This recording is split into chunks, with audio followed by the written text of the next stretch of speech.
Good evening. This is Akashvani. I am Valsa Williams with the news at 9.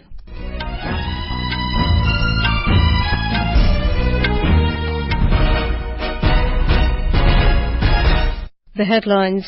India and UAE signed 5 agreements for cooperation in various fields including nuclear energy and petroleum.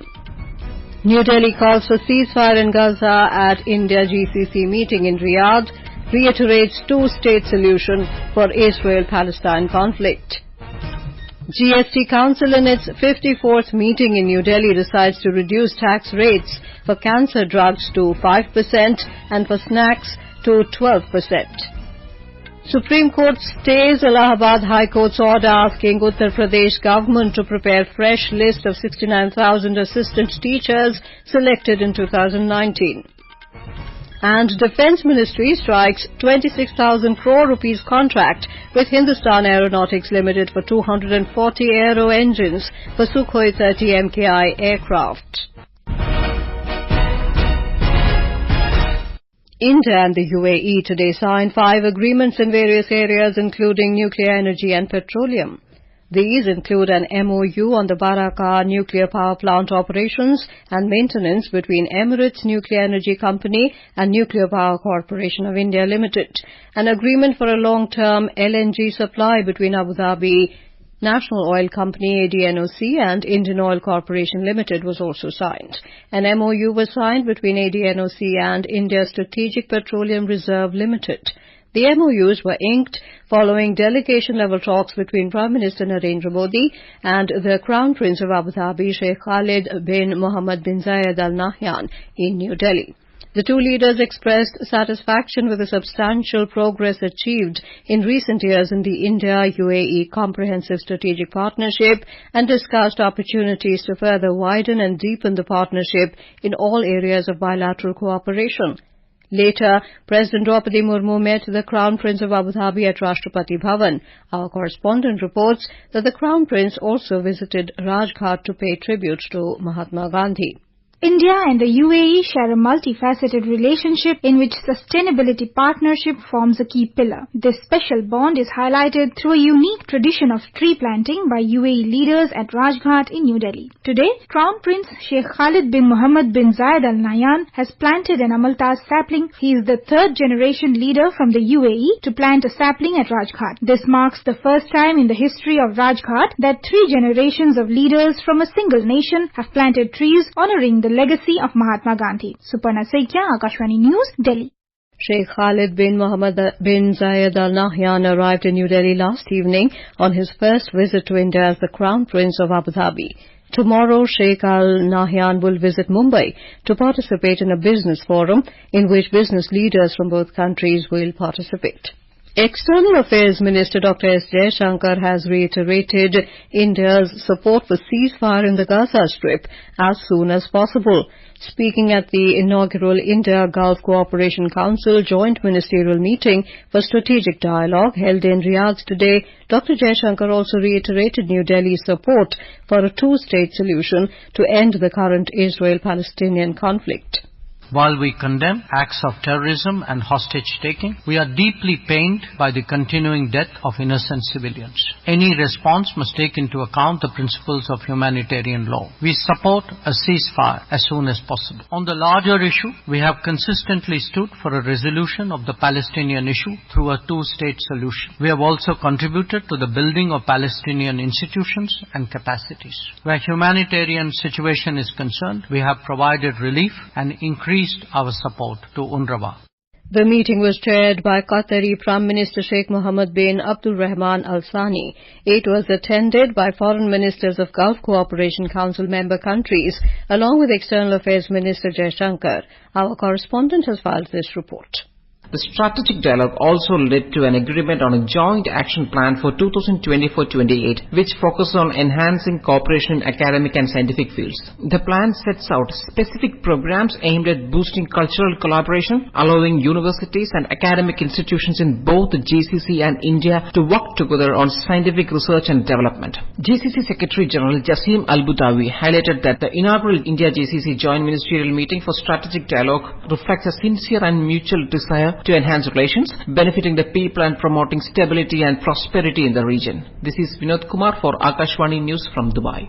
On the sidelines of the meeting, Dr. Jaishankar held bilateral talks with his counterparts from Gulf Cooperation Council, GCC member countries, and Brazil. The discussions covered a wide range of bilateral, regional, and global issues. The Goods and Services Tax GST Council, in its 54th meeting in New Delhi today, decided to slash the GST on cancer drugs by reducing the rate from 12% to 5%. The meeting was chaired by Union Finance Minister Nirmala Sitharaman and attended by Minister of State for Finance Pankaj Chaudhary along with finance ministers of several states.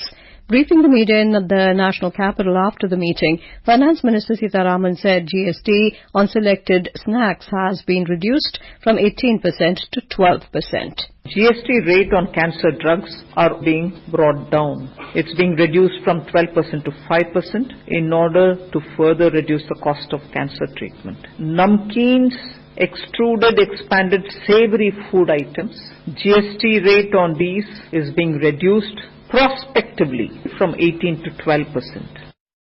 The minister said funds given for research to universities established by central and state governments and those that have obtained income tax exemption are exempted from GST. She added that the group of ministers on GST rate reduction for medical health insurance will submit its report by the end of October this year. For the purpose of medical health insurance related GST, they will look into this matter and come with a report by end of October, just 1.5 months' time. And the GST Council, which will meet in November, will finalize based on this report which will come from the UN. The GST Council has also agreed to form a group of ministers on compensation cess. Ms. Sitharaman mentioned that the group of ministers on rate rationalization and real estate submitted status reports today, including a report on online gaming and casinos. She also noted that revenue from online gaming has increased by 412%, reaching 6,909 crore rupees in 6 months. The Supreme Court today stayed the Allahabad High Court order asking the Uttar Pradesh government to prepare a revised list of 69,000 assistant teachers selected through the Assistant Teachers Recruitment Examination in 2019.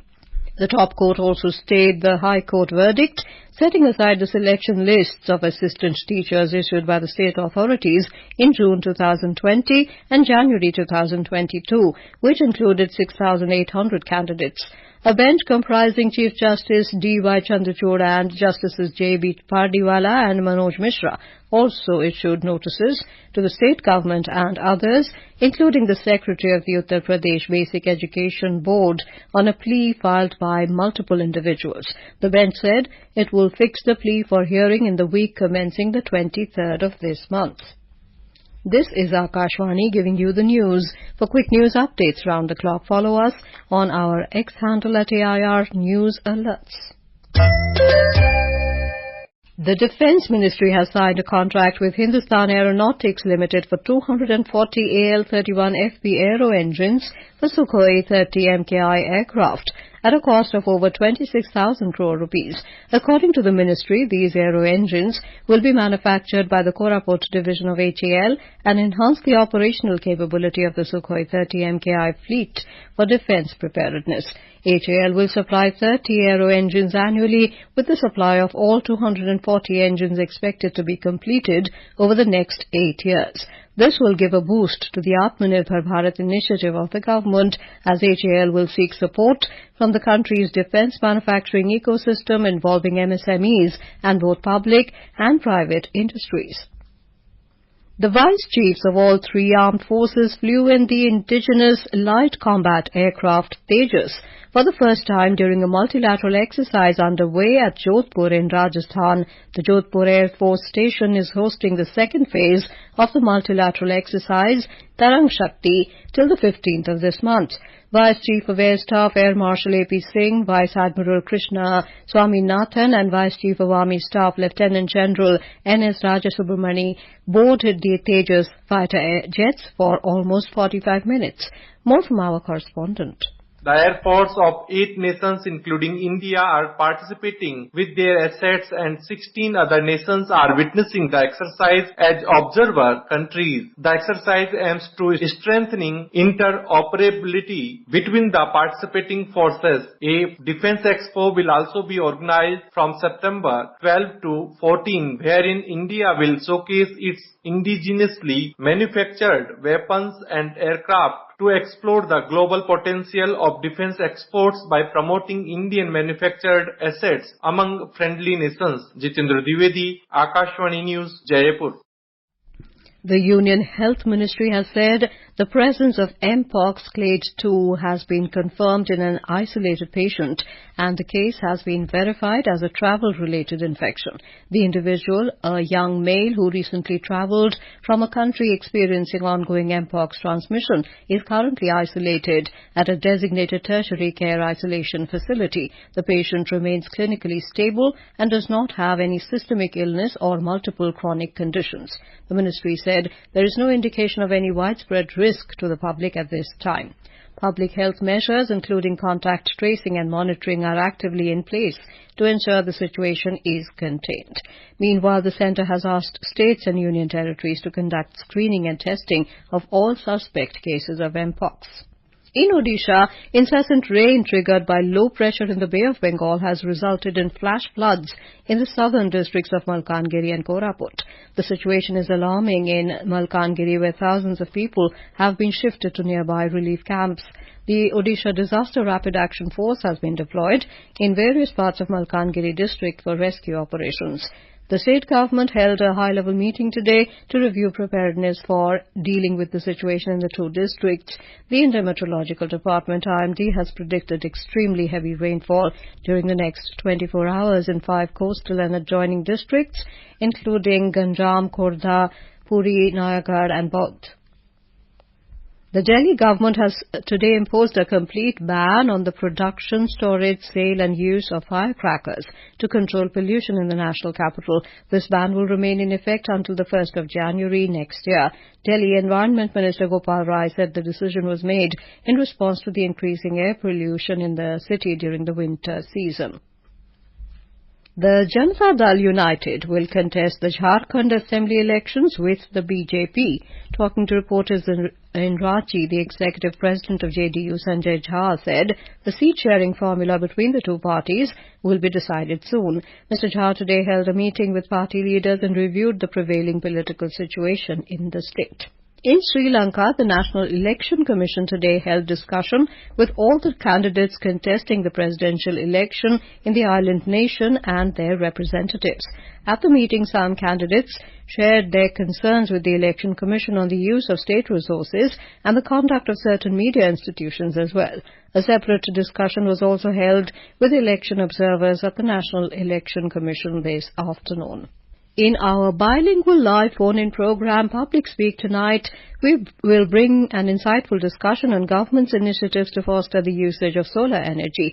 We will be joined in our studio by Dr. Arun Kumar Tripathi, Advisor, Ministry of New and Renewable Energy, and Professor Muhammad Rihan, Director General, National Institute of Solar Energy. Listeners can ask our experts questions on telephone numbers 011-2342-1050 and 011-2331-4444, 9:30 p.m. onwards tonight.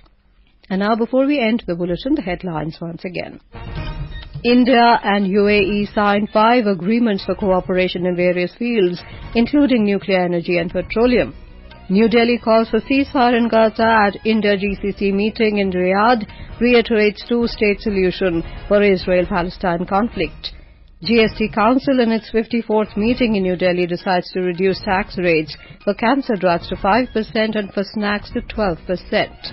Supreme Court stays Allahabad High Court's order asking Uttar Pradesh government to prepare fresh list of 69,000 assistant teachers selected in 2019.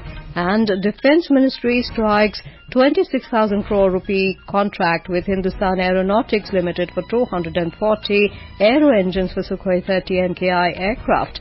That is all in the news at 9. Good night.